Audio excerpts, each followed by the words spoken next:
태국의 한국을 향한 도발적인 발언들이 이어졌지만 한국은 겉으로는 특별한 반응을 보이지 않았습니다. 이에 많은 한국인들은 우리가 왜 이렇게 참아야 하는지 의문을 제기했죠. 하지만 실제로 한국 정부는 조용히 그러나 강력한 대응을 하고 있었어요. 바로 태국과의 FTA 협상을 전면 중단한 것입니다. 이는 태국에게 치명적인 조치였죠. 태국은 제조업 기반이 약하고 관광업에 크게 의존하는 나라인데다 39조 원에 달하는 무역 적자를 안고 있었거든요. 특히 태국 정부는 올해 FTA 체결을 핵심 목표로 삼고 있었습니다. 나빈 돈 리순 상무부 차관이 직접 나서서 FTA의 중요성을 강조할 정도였어요. 태국 신총리도 태국이 경쟁국들에 비해 뒤처지고 있다며 우려를 표명했답니다. 알고 보니 태국의 최근 도발은 FTA 협상에서 유리한 위치를 차지하기 위한 전략이었던 거예요. 하지만 이는 오히려 역효과를 냈고 한국은 FTA 협상 자체를 백지화해버렸습니다. 더 이상의 협상은 없을 것이라고 선언했죠. 결과적으로 태국의 무리수는 자충수가 되었어요. 태국 정치인들은 당황했고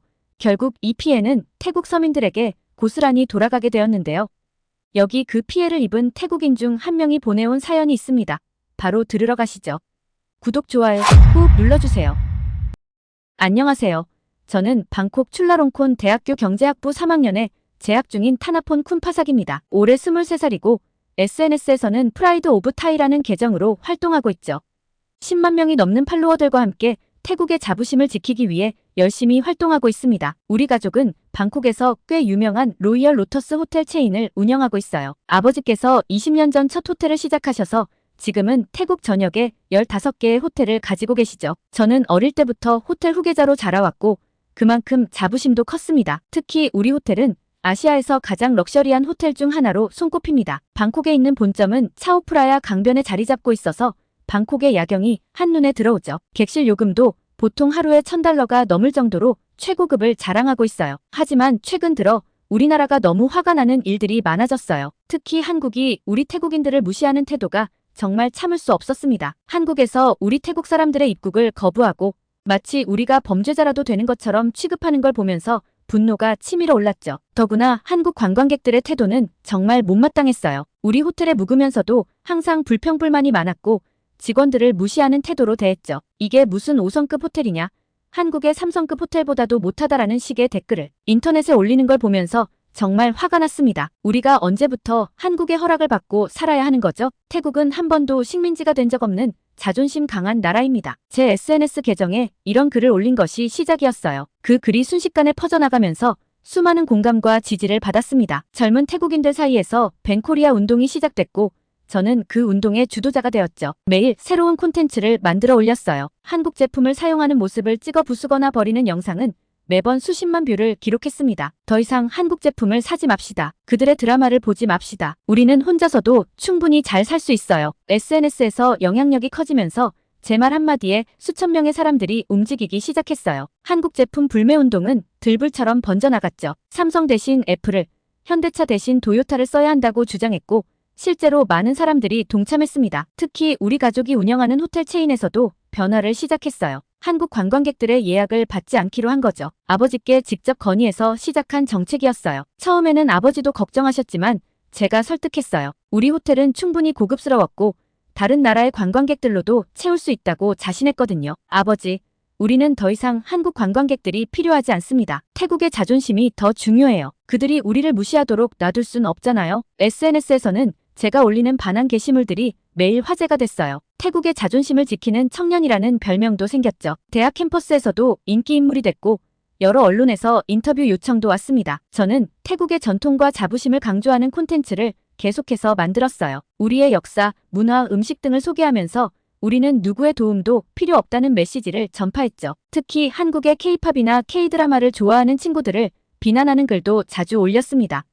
우리는 더 이상 한국을 따라할 필요가 없어요. 태국은 이미 충분히 강한 나라입니다. 우리만의 길을 갈 거예요. 태국의 전통음악이 K-팝보다 훨씬 아름답고 우리의 드라마가 더 재미있어요. 이런 제 주장에 많은 또래들이 열광했죠. 집회도 여러 번 열었어요. 한국 대사관 앞에서 시위도 하고 한국 기업들의 매장 앞에서 피켓 시위도 했습니다. 한 번은 300명이 넘는 대학생들과 함께 삼성 매장 앞에서 시위를 벌이기도 했죠. 그때는 제가 정말 의미 있는 일을 하고 있다고 믿었어요. 우리의 시위는 점점 더 과격해져 갔습니다. 한국 제품을 사용하는 사람들을 찍어서 SNS에 공개하고 그들을 매국노라고 부르기도 했어요. 심지어 한국 음식점을 운영하는 태국인들의 가게 앞에서 시위를 벌이기도 했죠. 하지만 그때는 몰랐습니다. 제가 얼마나 어리석은 행동을 하고 있었는지, 그리고 그 대가가 얼마나 크게 돌아올지를. 지금 생각하면 부끄럽기만 한 순간들이었죠. 태국의 자존심을 지킨다는 명분으로 시작된 이 운동이 결국에는 우리 자신의 발등을 찍게 될 줄은 그 누구도 예상하지 못했습니다. 특히 저는 이 모든 것이 제 개인적인 오만함에서 비롯되었다는 것을 나중에야 깨달았어요. 그렇게 2023년 초 저는 태국 최고의 반한 인플루언서로 이름을 날리고 있었습니다. 하지만 그것은 곧 제 인생에서 가장 큰 후회로 남게 될 거였죠. 그리고 그 후회는 제 가족과 저를 완전히 다른 삶으로 이끌게 됩니다. 저의 벤코리아 운동이 절정에 달했을 때 예상치 못한 뉴스가 들려왔습니다. 한국 정부가 태국과의 FTA 협상을 전면 백지화한다는 발표였죠. 처음에는 별로 심각하게 생각하지 않았어요. 오히려 SNS에 우리가 이겼다 라는 승리의 글을 올렸을 정도니까요. 팔로워들과 함께 축하하는 댓글을 주고받으며 작은 온라인 파티까지 열었답니다. 하지만 그날 저녁 아버지의 표정은 제가 태어나서 처음 보는 것이었습니다. 평소 늘 여유로운 미소를 짓던 아버지가 깊은 주름을 지으며 한숨을 쉬고 계셨어요. 평소라면 저녁 식사 시간에 늘 하시던 농담도 없었고 와인도 마시지 않으셨죠. 타나폰, 내가 무슨 짓을 한 건지 알기나 하니 아버지께서 책상 위에 놓인 태블릿을 보여주셨어요. 거기에는 우리 호텔 체인의 주가가 무려 70%나 폭락했다는 뉴스가 떠 있었습니다. FTA 협상 백지화 소식이 전해지자마자 태국 증시 전체가 큰 충격을 받은 거죠. 특히 관광업 관련 주식들이 큰 타격을 받았다고 해요. 우리 호텔 투자자의 80%가 한국 자본이었다는 걸 너는 알고나 있었니? 내가 그토록 비난하던 한국 돈으로 내가 호화로운 생활을 누려왔다는 걸 알고는 있었니? 그 말씀에 저는 할 말을 잃었습니다. 전혀 몰랐던 사실이었어요. 우리 호텔이 태국의 자존심이라고 생각했는데 알고 보니 한국 투자자들의 자본으로 성장한 기업이었던 거죠. 제가 그동안 얼마나 무지했는지 깨닫는 순간이었습니다. 상황은 급속도로 나빠졌어요. 한국 투자자들이 일제히 투자금을 회수하기 시작했고 우리 호텔은 심각한 자금난에 시달리게 됐습니다. 게다가 한국 관광객 거부 정책으로 인한 객실 공실률 증가는 호텔 운영을 더욱 어렵게 만들었죠. 15개의 호텔 중 이미 3개는 운영을 중단해야 했고 나머지도 위태로운 상황이었어요. 이번 달 직원들 월급도 제대로 줄 수 있을지 모르겠구나. 우리가 20년 동안 쌓아온 모든 게 무너지고 있어. 아버지의 한숨 소리가 날이 갈수록 깊어졌어요. 평소 즐기시던 골프도 끊으셨고 어머니의 명품 쇼핑도 중단됐습니다. 우리 집 차고에 있던 고급 차들도 하나둘씩 팔려나갔죠. 벤츠, 벤틀리, 한때 제가 그토록 자랑스러워하던 차들이 남의 손에 넘어가는 걸 지켜봐야 했습니다. 제가 다니던 대학 근처의 고급 콘도도 정리해야 했어요. 더 이상 혼자 살기에는 너무 비싼 곳이 되어버렸거든요. 부모님 집으로 돌아가면서 처음으로 현실을 직시하게 됐습니다. 제 방의 크기가 이전 콘도의 화장실만큼도 안 되는 걸 보며 이게 현실이구나 싶었죠. SNS에서는 제 영향력도 급격히 떨어지기 시작했어요. 팔로워들이 하나둘씩 떠나갔고 제가 올리는 글에 비난 댓글이 달리기 시작했습니다. 한때 저를 열렬히 지지하던 사람들도 이제는 등을 돌렸죠. 내가 주도한 반환 운동 때문에 우리 회사도 문을 닫게 생겼어. 우리 가족이 실직하게 생긴 게 다 너 같은 사람 때문이야. 너는 책임질 준비는 되어 있니? 우리의 생계는 누가 책임져? 댓글들을 보면서 처음으로 제가 한 행동의 결과가 어떤 것인지 깨닫기 시작했어요. 제 오만한 행동이 단순히 우리 가족뿐만 아니라 수많은 태국인들의 생계에 영향을 미치고 있었던 거죠. 한순간의 감정적인 행동이 이렇게 많은 사람들의 삶을 망가뜨릴 수 있다는 사실이 저를 괴롭혔습니다. 특히 충격적이었던 건 우리 호텔에서 일하던 직원들의 모습이었습니다. 20년 넘게 우리 호텔에서 일해온 베테랑 직원들이 눈물을 흘리며 짐을 싸는 모습을 보며 제 가슴이 찢어지는 것 같았어요. 그들에게 우리 호텔은 단순한 직장이 아닌 삶의 터전이었는데 제가 그들의 터전을 무너뜨린 거였죠. 쿤파삭 도련님, 저희가 뭘 잘못한 걸까요? 우리는 항상 최선을 다했는데. 오랫동안 저를 돌봐주던 수석 매니저의 이 말은 제 마음에 깊은 상처로 남았습니다. 그들은 아무런 잘못도 하지 않았는데 제 경솔한 행동으로 인해 일자리를 잃게 된 거였으니까요. 한 명 한 명의 얼굴을 보며 사과하고 싶었지만 말 한마디 제대로 못했습니다. 이제 우리 가족은 매일 밤 긴급 가족회의를 해야 했습니다. 은행 대출금 상환 계획을 세우고 어떤 호텔을 먼저 매각할지 논의하는 일이 일상이 됐죠. 한때 방콕 최고의 부자 가문이었던 우리 집이 이제는 빚쟁이들의 방문을 걱정해야 하는 처지가 된 거예요. 어머니는 매일 밤 우시면서 기도를 하셨고 여동생은 학교에서 친구들의 눈치를 보며 지내야 했습니다. 우리 가족 모두가 제가 저지른 실수의 대가를 함께 치르고 있었던 거죠. 타나폰, 이제 내 등록금도 내기 어려울 것 같구나. 내가 휴학을 해야 할 것 같아. 아버지의 이 말씀은 저를 완전히 절망으로 몰아넣었습니다. 저는 처음으로 아르바이트를 찾아보기 시작했어요. 한 번도 해본 적 없는 일이었지만 이제는 선택의 여지가 없었죠. 하지만 제 이름이 이미 SNS에서 유명해진 탓에 어느 곳에서도 저를 받아주려 하지 않았습니다. 그동안 당연하게 여겼던 것들이 하나둘씩 사라지기 시작했습니다. 매일 아침 먹던 고급 커피, 친구들과의 호화로운 저녁 모임, 주말마다 가던 스파 트리트먼트, 이제는 모두 꿈같은 이야기가 되어버렸어요. 심지어 학교 구내식당에서 밥을 먹을 때도 가격을 확인하는 습관이 생겼죠. 가장 큰 충격은 우리 집 메이드였던 아줌마가 떠나는 날이었습니다. 제가 태어났을 때부터 저를 돌봐주신 분이었는데 이제는 그분의 월급조차 감당할 수 없게 된 거죠. 그제서야 저는 진정으로 눈물을 흘렸습니다. 그분이 마지막으로 챙겨주신 도시락을 들고 집을 나서면서 제가 얼마나 큰 실수를 저질렀는지 다시 한번 깨달았어요. 이제 저는 매일 아침 지하철을 타고 학교에 다녀야 했어요. 처음으로 대중교통을 이용하면서 평범한 시민들의 일상을 마주하게 됐죠. 그리고 그들의 얼굴에서 제가 저지른 실수의 결과를 보게 됐습니다. 출근길에 지친 표정으로 스마트폰을 보는 사람들, 그 화면 속에는 또 다른 회사의 폐업 소식이 흐르고 있었죠. 이것이 바로 현실이었습니다. 제가 그토록 자랑스러워하던 태국의 자존심은 결국 허상이었고 우리는 서로 협력해야만 살아갈 수 있는 존재라는 걸 뼈저리게 깨달았죠. 결국 저는 학교 근처 길거리 포장마차에서 아르바이트를 시작하게 되었습니다. 한때 호화로운 호텔의 후계자였던 제가 이제는 하루 300바트 벌기 위해 기름 냄새와 씨름하게 된 거죠. 포장마차 주인 아저씨는 처음에 저를 의심의 눈초리로 바라보셨어요. 부유한 집 도련님이 왜 이런 일을 하겠냐는 눈빛이었죠. 처음에는 너무나 창피했어요.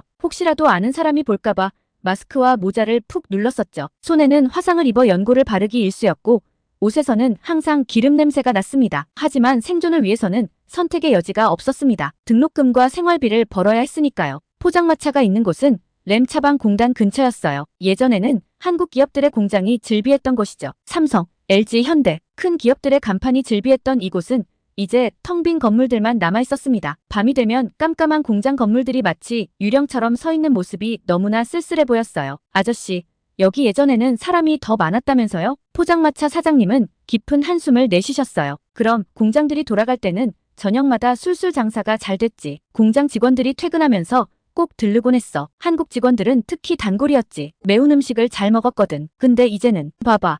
다들 어디로 갔는지. 사장님 말씀처럼 거리는 한산했습니다. 가끔 지나가는 사람들의 표정에는 깊은 시름이 가득했죠. 그들 대부분이 실직자들이었다는 걸 나중에 알게 됐어요. 한때 활기찼던 거리는 이제 마치 버려진 도시처럼 변해 있었습니다. 우리 아들도 삼성에서 10년을 일했어. 과장까지 승진했었지. 월급도 좋았고 회사에서 교육도 많이 시켜줬대. 이제는 실업급여로 겨우 버티는 중이지. 새 직장을 구하고 있지만 한국 기업만큼 좋은 조건을 주는 곳이 없어. 한국 기업들이 떠나면서 직접적인 일자리 손실뿐만 아니라 연관 산업에서도 수많은 실업자가 발생하고 있었어요. 식당, 세탁소, 문구점, 공장 주변의 모든 가게들이 문을 닫고 있었습니다. 특히 충격적이었던 건 어느 날 제가 다니던 대학의 교수님을 포장마차에서 만난 일이었습니다. 경제학과의 저명한 교수님이었는데 술에 취해 들려주신 이야기가 아직도 잊히지 않아요. 자네들이 모르는 게 있어. 태국 GDP의 15%가 한국 기업들과 직간접적으로 연관되어 있다는 걸. 이건 단순한 감정의 문제가 아닌 거야. 우리나라 경제가 한순간에 무너질 수도 있는 문제라고. 교수님의 말씀은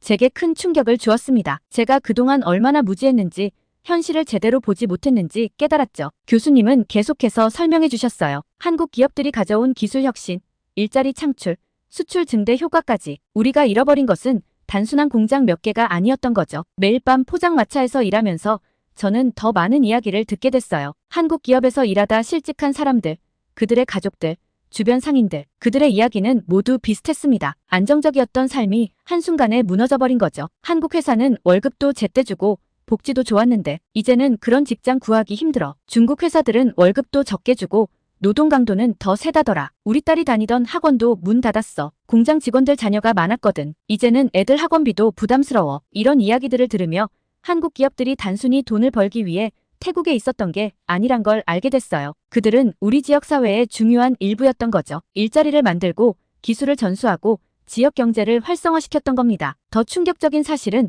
베트남 이야기였어요. 태국을 떠난 한국 기업들이 대부분 베트남으로 이전했다는 거죠. 거기서는 오히려 더 많은 투자와 일자리를 만들어내고 있다고 해요. 베트남은 지금 완전 호황이래. 우리처럼 반한 감정 부추기지 않고 협력하면서 잘 지내나 봐. 삼성이 하노이에 새 공장 짓는다던데 거기 가서 일하려는 사람도 많아. 이런 이야기를 들을 때마다 제 가슴은 찢어질 것 같았습니다. 제가 주도했던 벤코리아 운동이 결국 우리 태국 사람들의 발등을 찍은 셈이었으니까요. 우리의 감정적인 대응이 결국 우리 스스로를 고립시키고 있었던 거예요. 포장마차 일을 시작한 지 한 달쯤 지났을 때 저는 더 이상 마스크를 쓰지 않기로 했어요. 제가 저지른 실수를 부끄러워하며 숨지 않기로 한 거죠. 대신 제가 보고 들은 것을 SNS에 올리기 시작했습니다. 우리가 잘못 알고 있었습니다. 한국과 태국은 서로를 필요로 하는 동반자였어요. 우리의 감정적인 대응이 얼마나 많은 태국인들의 삶을 망가뜨렸는지 이제야 깨닫습니다. 이제라도 우리의 실수를 인정하고 바로 잡아야 합니다. 물론 많은 비난과 조롱이 쏟아졌죠. 하지만 이제는 그런 것에 움츠러들지 않기로 했어요. 제가 본 진실, 제가 들은 이야기들을 계속해서 전하기로 한 겁니다. 그것이 제가 저지른 잘못을 조금이나마 만회하는 길이라고 생각했으니까요. 매일 밤 포장마차에서 일하면서 저는 조금씩 변화하고 있었습니다. 더 이상 허황된 자존심이나 감정적인 대응이 아닌 현실을 직시하고 해결책을 찾아야 한다는 걸 깨달았죠. 그리고 그 해결책의 시작은 우리가 저지른 실수를 인정하는 것이라고 생각했습니다. 이제는 한국과의 관계를 회복하는 것이 우리의 살 길이라는 걸 분명히 알게 됐으니까요. 하지만 그 길이 얼마나 어려울지 그때는 아직 알지 못했습니다. 어느 날 저녁, 평소처럼 포장마차에서 일하고 있을 때였습니다. 항상 자리를 지키던 단골 손님들이 하나둘 떠나고 한적해진 시간에 한 중년의 한국인 손님이 찾아왔어요. 처음에는 무시하려고 했죠. 아직 제 마음 한켠에는 반한 감정이 남아있었으니까요. 솔직히 말씀드리면 그때까지만 해도 한국인들이 우리나라를 떠난 것이 오히려 잘된 일이라고 생각했었거든요. 저기 푸파 퐁커리 하나 주세요. 태국어로 주문하는 그의 모습에 저는 못 들은 척했습니다. 하지만 그는 오히려 따뜻한 미소를 지으며 다시 말을 걸어왔어요. 학생처럼 보이는데 힘들지 않아요? 예전에는 이런 일 안 해봤을 것 같은데. 그의 말에 저는 순간 화가 났습니다. 당신들 때문이에요. 한국 회사들이 다 떠나버려서 이렇게 된 거라고요. 우리나라를 무시하고 떠나버린 당신들 때문에. 그런데 예상과 달리 그는 전혀 동요하지 않았어요. 오히려 더 깊은 미소를 지으며 자리에 앉았죠. 내 이름은 김민수입니다. 삼성전자 태국 공장의 전 공장장이었죠. 30년간 이곳에서 일했고 이제는 모든 걸 정리하고 한국으로 돌아가려 합니다. 그 말에 저는 깜짝 놀랐어요. 바로 얼마 전까지 이 지역 최대 공장을 이끌었던 사람이 이렇게 허름한 포장마차에 앉아있다니. 더구나 제가 그토록 비난했던 그들 중 한 명이었다니. 순간 무슨 말을 해야 할지 몰랐습니다. 김 공장장은 천천히 이야기를 시작했습니다. 1990년대 초반 태국에 처음 공장을 세울 때의 이야기부터요. 그때는 이 근처에 아스팔트 도로도 없었어요. 비가 오면 진흙탕이 되는 길을 매일 다녔죠. 전기도 자주 나갔고 물도 제대로 나오지 않았어요. 하지만 우리는 태국 직원들과 함께 이곳을 세계적인 생산기지로 만들어냈어요. 그들의 열정과 성실함이 있었기에 가능했죠. 2000년대에 들어서며 공장은 전성기를 맞았다고 해요. 연간 수출액이 10억 달러를 돌파했고 직원도 2만 명이 넘었다고 합니다. 단순히 공장 하나가 아닌 지역 전체의 경제를 살리는 심장과도 같은 존재였던 거죠. 우리 직원들이 얼마나 성실했는지 아나요? 기술을 배우려는 의지가 대단했어요. 덕분에 태국 직원들이 점점 더 중요한 포지션을 맡게 되었죠. 처음에는 단순 조립만 하던 직원들이 나중에는 공정 관리자가 되고 연구개발팀에도 들어갔어요. 특히 인상적이었던 건 김 공장장이 태국어로 직원들의 이름을 하나하나 기억하고 있다는 점이었어요. 그들의 가족사까지 상세히 알고 있었죠. 이게 바로 진정한 협력이구나. 처음으로 그런 생각이 들었습니다. 그러다 김 공장장은 파업 사태를 이야기했습니다. 제가 SNS에서 반한 감정을 부추기던 바로 그때의 일이었죠. 정치인들이 선동했어요. 한국이 태국을 무시한다며. 하지만 우리는 30년 동안 함께 성장했습니다. 삼성은 단순히 돈을 벌기 위해 태국에 온 게 아니었어요. 우리는 진정한 파트너십을 꿈꿨습니다. 특히 인상 깊었던 건 한국의 발전 과정에 대한 이야기였습니다. 1960년대 한국은 태국보다 더 가난했다고 해요. 1인당 GDP가 80달러도 안 되는 최빈국이었다는 게 믿기지 않았어요. 우리는 자원도 없고 시장도 작은 나라였어요. 하지만 교육과 기술, 그리고 끊임없는 혁신을 통해 성장했죠. 외국 기업들의 투자를 적극적으로 유치하고 그들로부터 기술을 배웠어요. 태국도 충분히 그렇게 될 수 있습니다. 하지만 그러려면 서로를 적대시하는 게 아니라 협력해야 합니다. 매일 밤 김 공장장은 포장마차를 찾아왔고 우리는 많은 이야기를 나눴습니다. 한국의 경제 발전 과정, 삼성이 세계적 기업으로 성장한 이야기, 그리고 태국과 한국이 함께 이뤄낸 성과들. 그의 이야기를 들으며 저는 제가 얼마나 편협한 시각을 가지고 있었는지 깨닫게 됐어요. 특히 충격적이었던 건 제가 SNS에서 퍼뜨린 거짓, 정보들이 얼마나 많은 사람들에게 상처를 주었는지 알게 된 거예요. 김 공장장은 공장 폐쇄 당시 울면서 떠나야 했던 태국 직원들의 이야기를 들려주었습니다. 그들에게 삼성은 단순한 직장이 아닌 제2의 가족이었다고 해요. 30년 동안 함께 일했던 직원이 있었어요. 그는 우리 회사에서 일하면서 새 아이를 대학까지 보냈죠. 마지막 날 그가 내 손을 잡고 울면서 말했어요. 우리가 뭘 잘못했습니까? 그때 저는 대답을 할 수 없었습니다. 마지막 날 김 공장장은 저에게 작은 선물을 주었습니다. 30년 전 태국 공장에서 처음 만든 TV 리모컨이었어요. 이건 단순한 리모컨이 아닙니다. 한국과 태국의 협력이 만들어낸 첫 결실이에요. 이걸 보면서 우리가 함께 이뤄낸 성과를 기억하세요. 이제 당신 세대가 새로운 협력의 역사를 써나가야 할 때입니다. 그의 말씀은 제 가슴 깊이 새겨졌습니다. 저는 처음으로 제가 얼마나 어리석었는지 깊이 반성하게 됐어요. 감정에 휘둘려 사실을 왜곡하고 증오를 퍼뜨리고 결국 우리 모두의 발전 가능성을 막아버렸다는 걸 깨달았습니다. 이제는 제가 무엇을 해야 할지 알 것 같았어요. 증오와 반목이 아닌 상호 이해와 협력의 다리를 놓는 사람이 되어야겠다고 결심했습니다. 그리고 그 첫걸음으로 제가 SNS에서 퍼뜨렸던 내용들을 하나하나 바로잡기로 했어요. 그리고 그가 준 리모컨은 지금도 제 책상 위에 놓여 있어요. 새로운 시작을 알리는 상징처럼요. 진정한 국가의 자존심은 다른 나라를 적대시하는 것이 아니라 서로 협력하며 함께 성장하는 것이라는 걸요. 떨리는 손으로 휴대폰을 잡고 오랫동안 고민하며 첫 번째 고백글을 작성했습니다. 저는 그동안 프라이드 오브 타이라는 계정으로 반한 감정을 퍼뜨려왔습니다. 10만 명이 넘는 팔로워들과 함께 벤코리아 운동을 주도했죠. 하지만 이제는 제가 얼마나 큰 잘못을 저질렀는지 깨달았습니다. 제가 퍼뜨린 거짓 정보와 증오로 인해 수많은 태국인들이 일자리를 잃었고 우리 경제는 큰 타격을 받았습니다. 처음 올린 이 게시물은 순식간에 화제가 되었어요. 좋아요 수가 폭발적으로 늘어났지만 대부분은 비난의 목소리였습니다. 한때 저를 열렬히 지지하던 팔로워들은 배신자, 매국노라며 저를 공격했고 일부는 제 개인정보를 공개하겠다고 협박했죠. 너의 가족이 파산한 게 잘 되었다. 한국 돈을 받고 이런 글을 쓰는 거 아니냐. 너 같은 배신자는 태국을 떠나라. 하루에도 수백 개의 악성 댓글이 달렸고 심지어 제 학교 정보까지 퍼지기 시작했습니다. 하지만 저는 멈추지 않았어요. 오히려 더 구체적인 사실들을 공개하기 시작했습니다. 매일 새로운 게시물을 올렸어요. 제가 과거에 올렸던 허위 정보들을 하나하나 팩트체크하며 바로잡았고 포장마차에서 만난 실직자들의 이야기, 김 공장장님에게 들은 한국 기업의 진실된 모습을 공유했죠. 제가 과거에 한국 기업들이 태국 노동자들을 착취한다고 주장했던 것은 완전한 거짓이었습니다. 실제로 한국 기업들은 태국 평균 임금보다 30% 높은 급여를 지급했고 직원 교육과 복지에 많은 투자를 했습니다. 이것이 제가 직접 확인한 진실입니다. 팔로워 수는 급격히 줄어들었어요. 10만 명이 넘던 팔로워가 2만 명 아래로 떨어졌죠. 하지만 점차 새로운 변화가 일어나기 시작했습니다. 제 게시물에 달리는 댓글의 성격이 조금씩 바뀌기 시작한 거예요. 우리 아버지도 한국 회사에서 일하셨어요. 정말 좋은 직장이었는데 당신 말이 맞아요. 우리가 너무 성급했던 것 같아요. 나도 처음에는 당신을 비난했지만